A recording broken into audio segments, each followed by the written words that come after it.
Baiklah, terima kasih atas kesempatan yang diberikan. Perkenalkan, saya Maifeli Terus Purwansa dengan NIM 22101045. Di sini saya akan menjelaskan tentang teori kepribadian dari Abraham Maslow. Jadi kita masuk pada bagian pembahasan pertama, yaitu biografi. Sebelum kita memasuki pada inti dari teori ini, kita perlu mengetahui siapa itu Abraham Maslow itu sebenarnya. Jadi Abraham Harold Maslow lahir pada tanggal 1 April 1908 di Brooklyn, New York. Lalu ia pun meninggal pada tahun 8 Juni 1970. Di saat kecil, Maslow menghabiskan waktu masa mudanya di Brooklyn.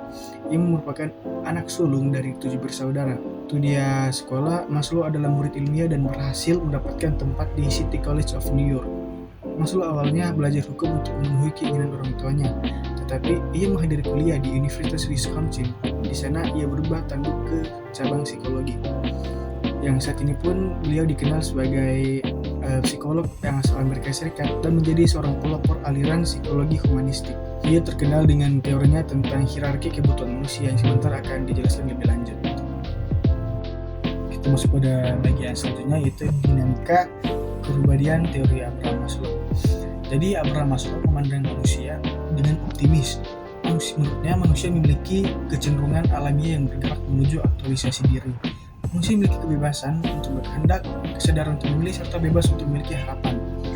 Meskipun manusia memiliki kemampuan jahat serta yang merusak, tetapi itu bukan merupakan esensi dasar dari manusia. Sifat-sifat jahat itu muncul karena adanya frustasi terhadap pemenuhan kebutuhan dasar yang sekiranya itu belum tercapai.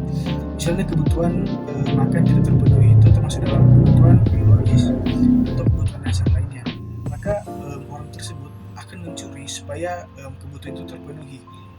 Nah, Maslow percaya bahwa kesempurnaan manusia tidak akan tercapai, tetapi ia meyakini bahwa manusia mampu untuk terus tumbuh dan berkembang dengan luar biasa. Manusia memiliki potensi untuk menjadi aktual karena kebanyakan manusia akan berjuang dalam hidupnya untuk memperoleh kebutuhan-kebutuhannya, contohnya makanan, rasa aman, cinta, dan lain sebagainya. Individu dibentuk secara biologis atau genetis dan dipengaruhi oleh lingkungan sosial.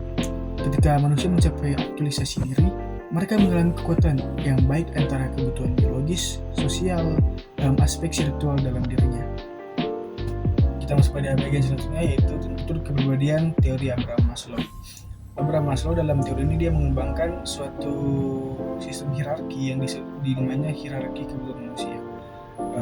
Abraham Maslow percaya bahwa pada dasarnya setiap individu memiliki dorongan terus-menerus serta memiliki potensi besar. Dalam konsep hierarki, Maslow menggolongkan kebutuhan manusia terbagi menjadi 5 motif: biologis, keamanan, cinta dan memiliki, penghargaan diri, dan yang kelima aktualisasi diri. Menurut pandangan Maslow, kebutuhan tertinggi adalah kebutuhan untuk mengaktualisasikan diri. Di dalam konsep ini, kebutuhan manusia yang lebih rendah harus terpuaskan sebelum mementingkan kebutuhan yang lebih tinggi.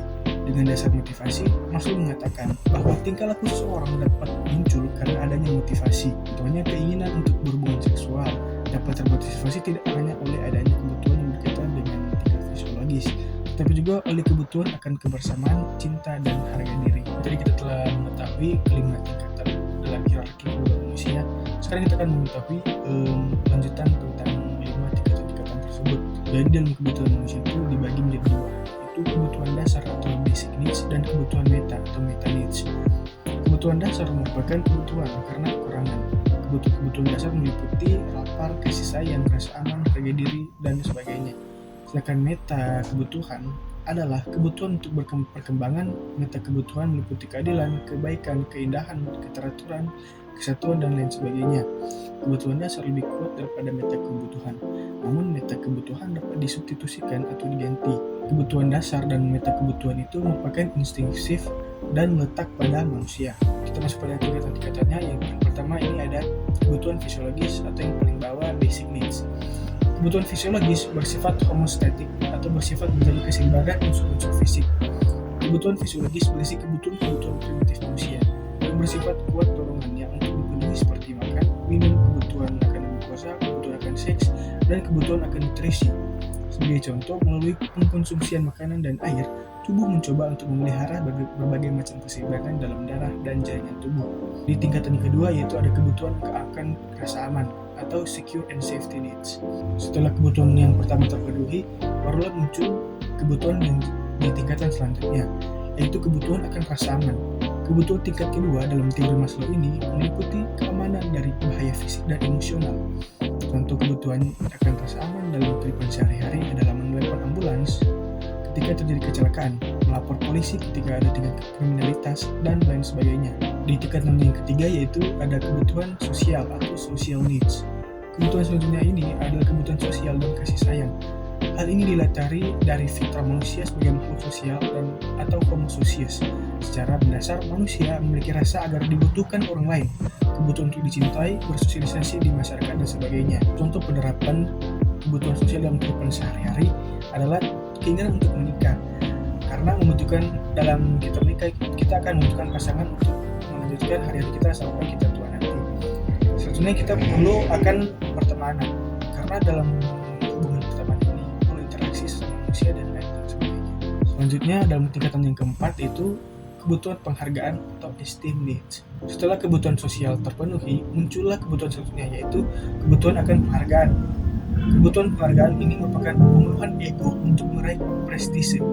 Hal-hal yang termasuk ke dalam kebutuhan akan penghargaan ini menurut Abraham Maslow yaitu antara lain kebutuhan akan status, pengakuan, reputasi, martabat, dan dominasi.